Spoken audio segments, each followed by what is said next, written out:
I am so excited to talk to my guest today. I've been trying to get him on the show for a while. His new movie, InterReflections, comes out today. It drops today. And he also is the author of a book called The New Human Rights Movement. We're going to break all that down. And he has a new podcast out called Revolution Now. This man needs no introduction. Please welcome to this show, Mr. Peter Joseph. What's up, Peter? Hey, Ron. I appreciate having me on, man. Yeah, it's been a while. How you doing? Yeah, it has. It has. Yes, so I have seen Peter's movie for everyone watching and listening, and it was back in a distant time where we could still gather together in a theater. Yeah. Those fun times. Yep. So congratulations, first of all. The movie dropped today. I think you should be happy, right? Yeah, I had some problems last night. I have to preface my conversation with you to say that I'm running on fumes right now. So if I'm a little slow or inarticulate, just have some compassion. I'm very tired at the moment. Yeah, the January screening, I was really happy that you came and everyone that came to that. But it was a little premature for the completion of the film. It was a very complicated project. So here we are many months later. But the final version is good. So I'm very proud of the quality that was executed in it, and anyone can watch it now in numerous venues. So I hope people check it out. Well, I really enjoyed it, and I also saw how it connects to the New Human Rights Movement book. Now, for anyone who may not have read the book or seen the film yet, it does connect to the book, but it connects to the book. Not in the literal sense when you see a movie and a book connecting. The New Human Rights Movement is not a fictional book by any means. It is not, there's not really science fiction in that book, but the movie kind of adapts the themes from the book and has like a science fiction element to it. And I thought it was a really fun way you connected it, but kind of just explain what all that is about for anyone who's not familiar. In terms of the film itself or the book? Both. Okay, so the book was written the book actually was written in the middle of the process of the production of InterReflections. And I realized that my themes were so concurrent that I just decided to base it directly on it because, I've been talking about the same kind of thing for years.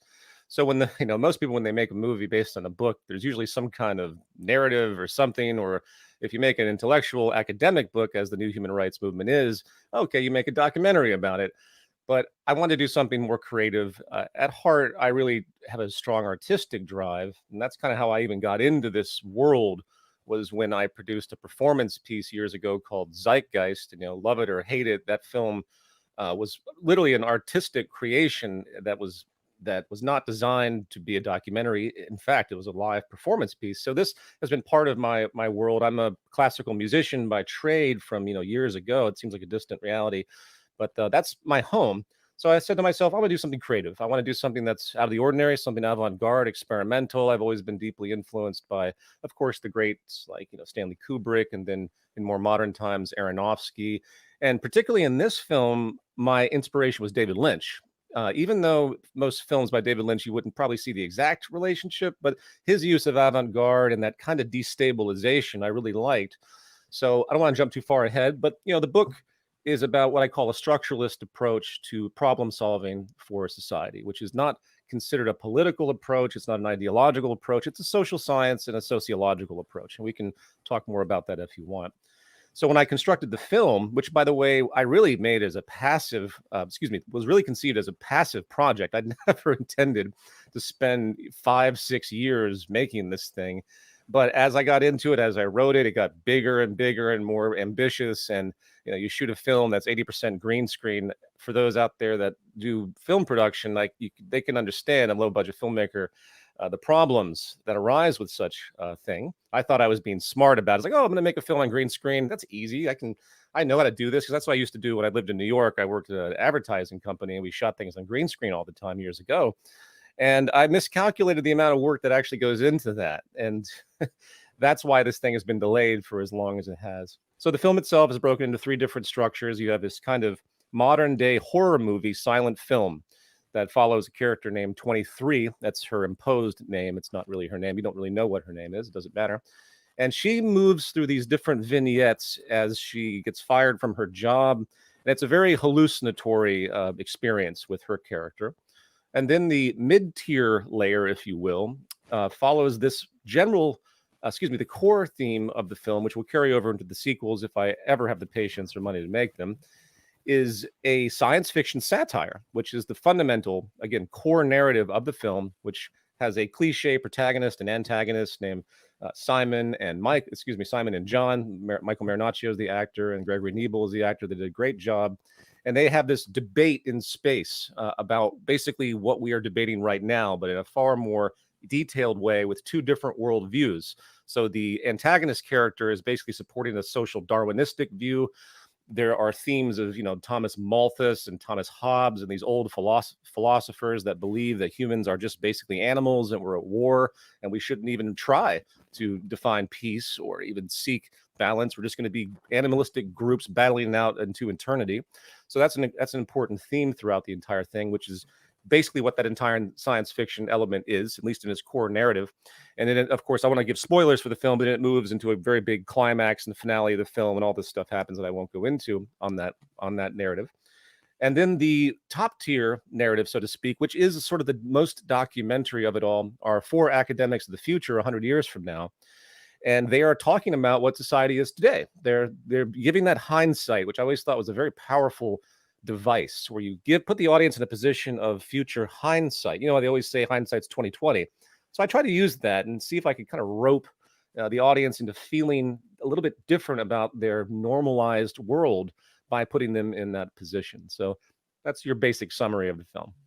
So getting into the theme of what you define as a structuralist society, like in the book and then in the movie, there's this theme of here's a different way to go about a society that you're not really taught about in school, it's not really within the confines of what we deem to be the acceptable realm of conversation in our contemporary political and social sphere.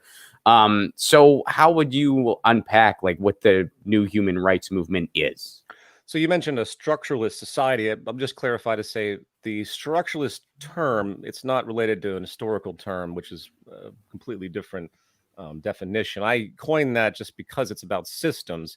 It's not a society. It's about an approach to understanding and solving problems with it. So all a structuralist approach is saying, what is the root cause?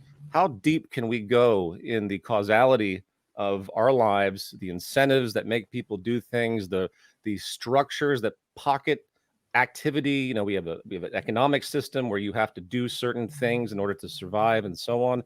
So how deep can we go to figure out where the roots are? And ultimately, that's a sociological perspective, needless to say. And it's kind of funny to me how ignorant people are of sociology in the modern day. Some people almost can't conceive of it at all. And I think the reason is because the difference between a psychological and a sociological perspective is a sociological one requires it requires people to admit that they're not entirely in control of their behavior. In other words, if you take a population level view of, say, school shootings or mass shootings in America, this is probably the best example. First of all, why have we had, up until COVID, because COVID disrupted everything, did we average a mass shooting a day in America on average over the course of years? What is that? What the hell is going on? Now, we don't know who that person's going to be necessarily, but we know it's going to happen. So you have a statistical population level phenomenon that can be analyzed and understood eventually in terms of its sociological roots, which I won't go into in terms of that particular phenomenon, but just that awareness. So you have a statistical distribution of people that commit what we call crime. You have a statistical distribution of subdeterminants of crime, poverty.